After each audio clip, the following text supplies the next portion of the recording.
Bismillahirrahmanirrahim. Assalamualaikum warahmatullahi wabarakatuh. Perkenalkan, nama saya Winda Farina, NIM 200425259. Saya akan menjelaskan tentang dampak globalisasi terhadap penyelenggaraan pemerintahan. Yang pertama, perspektif globalisasi dalam birokrasi publik. Masyarakat di segala penjuru dunia atau di negara industri dan di dunia ketiga sedang mengalami perubahan besar-besaran akibat proses globalisasi atau internasionalisasi di bidang politik, ekonomi, dan teknologi. Lihat Featherstone 1990. Dampak perubahan itu pada sektor penelitian sungguh dramatis. Sejak pertengahan dasawarsa 1970-an dan menurut para pakar, agaknya akan terus berlangsung di abad 21. Sebenarnya telah terjadi apa yang disebut krisis kemampuan memerintah atau governability krisis dari pemerintahan di berbagai belahan dunia. Sejak saat itu, persoalan ini oleh para teoritis telah diangkat sebagai sebuah agenda internasional penting yang perlu mendapatkan solusi. Dalam pemahaman teori governance, teori yang mencoba menjelaskan secara makro proses-proses perubahan dalam kepemerintahan. Krisis ini disebabkan oleh masih kuatnya hegemoni negara ditandai oleh dominannya pengaruh negara atas segala aspek kehidupan, termasuk urusan pelayanan publik yang dari waktu ke waktu semakin kompleks. Akibatnya negara terjebak dalam situasi dilematis, menjadi terlalu besar untuk urusan-urusan kecil, menjadi terlalu kecil untuk urusan-urusan yang besar.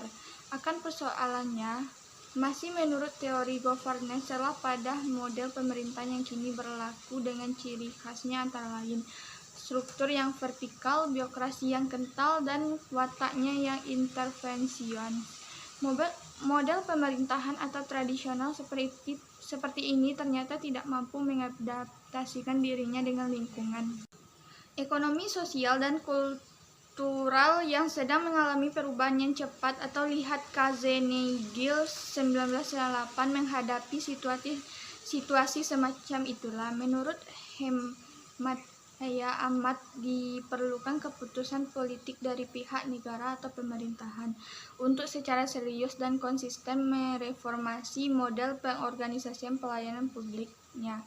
Dengan meminjam konsep Greenblatt dan Thomas, reformasi pelayanan publik itu haruslah diarahkan untuk mencermati dan membenahi berbagai kesalahan kebijakan di masa lalu maupun kebijakan berlaku sekarang serta mekanisme pengaturan kelembagaan yang ada.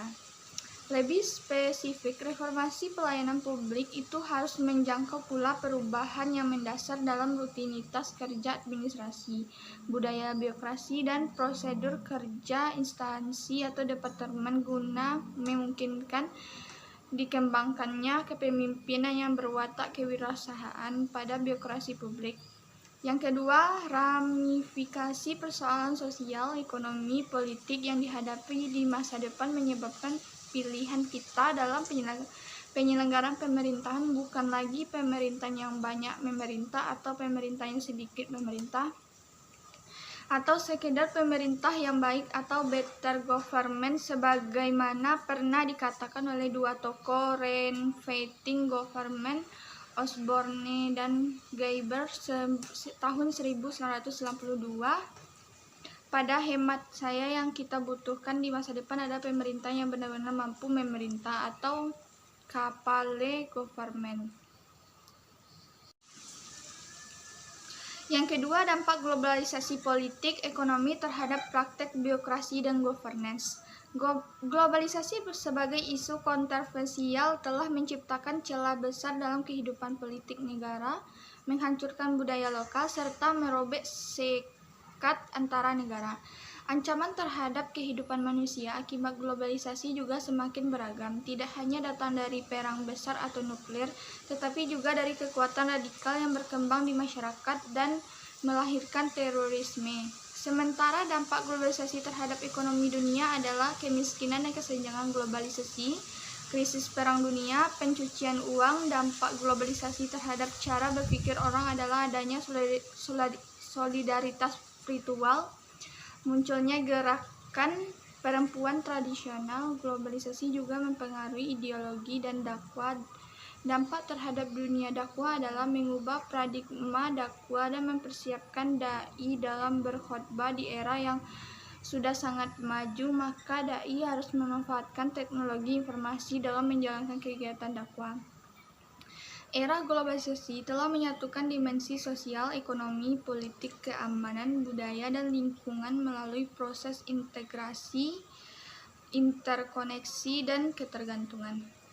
Oleh karena itu, masalah yang muncul tidak hanya semakin kompleks, tetapi melintas batas-batas nasional tradisional dan akibatnya mempengaruhi dan menyebabkan dampak yang tidak dapat dihindari bagi semua warga dunia.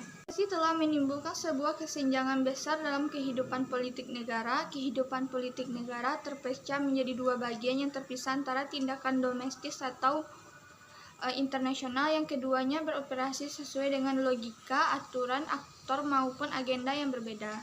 Dalam tataran konsep politik global, seharusnya merumuskan ketertiban dunia, memfokuskan perhatian pada struktur global dan proses pembuatan undang-undang, pemecahan masalah, dan pemeliharaan keamanan dan ketertiban dalam sistem dunia. Hal ini membutuhkan kesepahaman bersama tentang pentingnya negara dan geopolitik. Namun demikian, dalam realitasnya politik itu sendiri telah mengglobal dan terlihat wujudnya secara sederhana berupa konflik antara negara.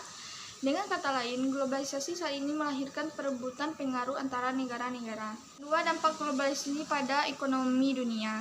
Yang pertama yaitu kemiskinan dan kesenjangan global. Kuatnya ideologi di pasar bebas di tengah usaha transformatif pengentasan kemiskinan berimbas pada hasil yang kontraproduktif, sebagaimana dikemukakan oleh Sekretaris Jenderal UNCTAD Supachai Panicipa. Jumlah negara yang tergolong dalam kategori sangat miskin meningkat 2 kali lipat dalam 30 hingga 40 tahun kemudian. Terakhir, yang kedua, krisis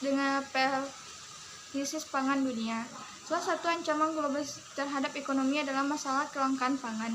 Jumlah penduduk yang terus meningkat telah menciptakan kebutuhan pangan yang semakin meningkat pula. Bahkan kelangkaan pangan di beberapa negara Afrika menciptakan kerusuhan horizontal. Krisis pangan membutuhkan penanganan serius oleh semua aktor dalam dunia internasional. Baiklah, itulah penyampaian materi tentang dampak globalisasi terhadap penyelenggaraan pemerintahan atau kolaboratif dan partnership network. Kalau ada kata-kata yang salah, saya Winda Oktaviana memohon maaf. Saya sudah dengan Assalamualaikum warahmatullahi wabarakatuh.